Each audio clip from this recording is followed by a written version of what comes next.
Hey everyone, my name is Stephanie and welcome to my channel, Possum Gardens. I put out regular content on my successes and failures as a home gardener. We do some farm to table series, so we'll get you in the kitchen as well. If you like what you see here today and you want to see more, don't forget to hit the subscribe button and give this video a thumbs up. So today what we're going to talk about is onions, and I don't mean scallions. So not the green onions that you're going to plant from seed typically. We're going to talk about onions like you would buy in the store, the big bulb onions.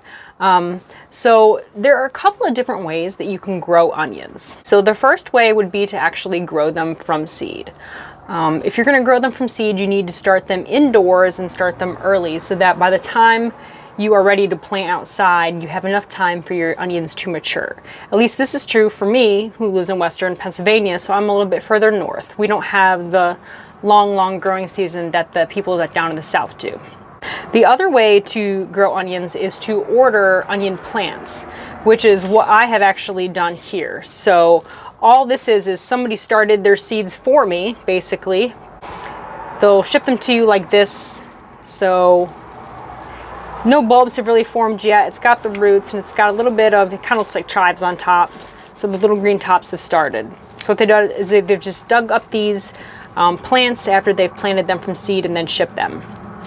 And this is probably the easiest way to grow onions. If you've never grown onions before, this is probably the way I would suggest that you go ahead and try that. And then the third way is to buy onion sets. Now what onion sets are is they look like pearl onions. So they're tiny little bulbs, and actually the smaller the better. The bigger they are, the closer they are to flowering, and they typically may like bolt or flower before they're ready, before you have actually like grown them enough to create a bulb big enough that you'd want to harvest. So if I had to recommend, I would say go with plants or try planting them from seed if you had the time and the space. I have a greenhouse. I could probably do it. I haven't really thought about it. Maybe next year we'll give that a try instead of using the plants. So another thing you want to consider when you're choosing, okay, what type of onion do I want to grow? Where you live will determine what type of variety that you need to choose.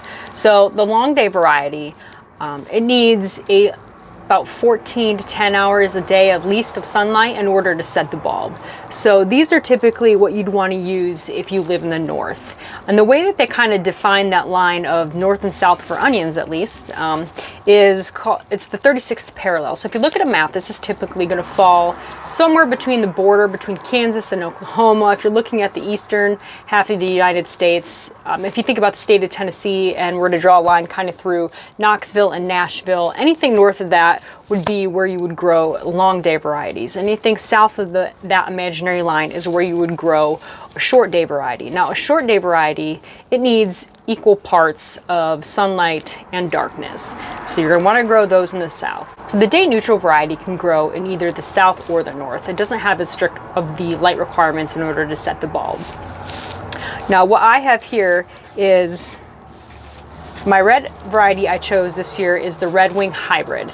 Now this is a type of long day variety. So since I live in Western Pennsylvania, I want to make sure I'm only using day neutral and long day varieties. So got my little onion plants here. And then for my white onions I'm going to grow this year, I'm using with Candy Hybrid. So Candy Hybrid is a day neutral variety, so you could grow this either in the north or the south and they'll do just fine. I got my onion sets from Jung Seeds and Nursery online. I do typically buy my plants from them. I've had pretty good luck and they have a really great return policy, and I find that their plants are usually very reasonably priced. If you don't have a ton of money to spend on buying like organic and things like that, you know, or even if you're just like worried about spending the money and not being successful with it because it's your first time trying to grow something, don't be afraid to use one of the larger commercial online greenhouses and nurseries to try to get more bang for your buck. So that way if you do have a loss, you might not feel so guilty. So if you were to grow them from seed, when they get to be about this big is when you'd want to go ahead and plant them. Like I said, when you order the plants online or were to buy them at a store, they're going to look like this when they're ready to go in the ground. So they kind of trim off the tops and rubber band them all together, and they have their little roots here. Onions have a really shallow root system, so they're very sensitive to water. And again, like I said, if you were to use the onion sets, those are gonna be, they're not gonna look like this at all. They aren't gonna have these long tops. It's literally gonna look like a miniature bulb onion when you're done. Like I said, they look kind of like a pearl onion, but you would plant them in generally the same way.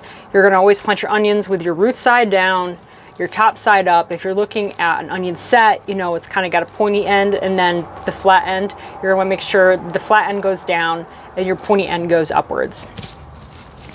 So, Tater planted a bunch of these onions already. That's one thing you will find. If you order onion plants online, I haven't ordered them anywhere yet where they don't send you tons. So there's a huge, I can't remember how many were in this. I think it was 50 at least of each one. So I have like 100 onion plants, more onions than I will probably ever need this year. But we're gonna try to, I like to try to squeeze them in because I end up having so many. I'll probably take some of these extra plants up to our property up in Tionesta and see how good they do. Or my buddy Tim, he's got some garden area that he doesn't use down the road, and he's kind enough to let me play in his garden and plant stuff as long as he gets a cut of the vegetables. So let's go outside and we'll check out the location and talk a little bit more about what an onion requires in order to be successful.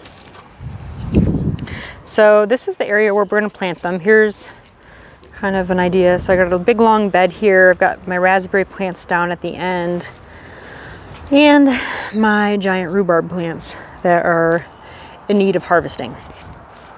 So I think I'm going to leave enough space to plant a couple rows of sweet corn here next to the raspberries. So I'll plant a couple rows of the onions right here. I'll take you over and I'll show you the onions that Tater planted already.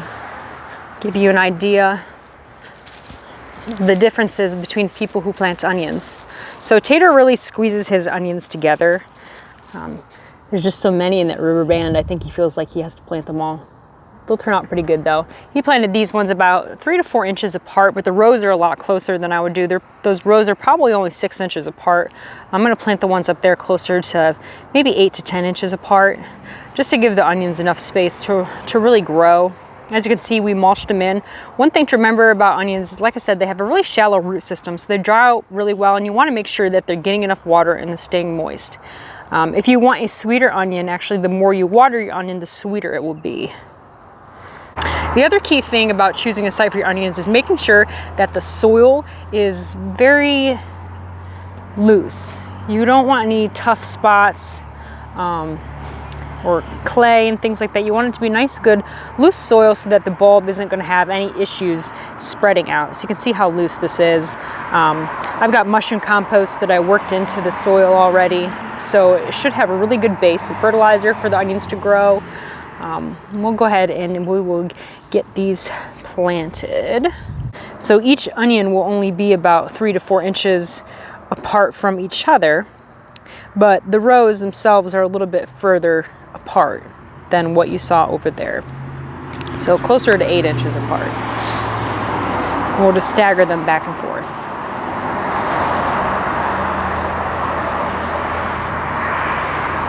Now, the planting is pretty easy. All you're gonna do is pull out one of these plants here. Let me get a hold of one. I'm trying to hold the camera. It's too windy to put the phone up on a stand today. It blew it over earlier. But here we have the roots. You can see they're not super long. If your tops are more than 2 or 3 inches too, you should probably trim them up. These are trimmed up really nicely. These are really good looking onions. So it's pretty, just so simple, so simple. Anybody can do this. Stick it in there and just cover it up so that you don't want to plant them too deep, honestly. When the onions are ready to harvest, you'll see the bulbs starting to kind of like pop up above the surface there. So, I mean, like I said, they have a shallow root system. They don't need to be planted way down deep in there. So that's good. I'm gonna go ahead and plant the rest of these red ones and show you what it looks like when we're done. So here is the finished product. So as you can see, get a little closer here. I've got 2 rows of each color, and then I have them staggered. So the space between every of the top row is filled with another onion. They're definitely a set it and forget it crop. As long as you're doing your watering, you should be good to go. I don't have any mulch readily available right now to mulch these in, but that's okay. The next time Tater mows the lawn, we'll have enough grass to get these mulched in so that they retain the moisture that they need. Again, what's really going to impact how big the bulbs get is making sure that your soil has enough nutrients for the onions to grow and making sure that they're getting enough water. So keep that in mind. If you want big onions, those are the two things that you need to make sure that you're doing. I'll bring them back here and we'll take a look at them. And we'll do a video on harvesting. I'll show you how to braid onions. That's the way I like to store them for long term. And I think we'll do a farm to table series on French onion soup. Delicious. You're gonna love it.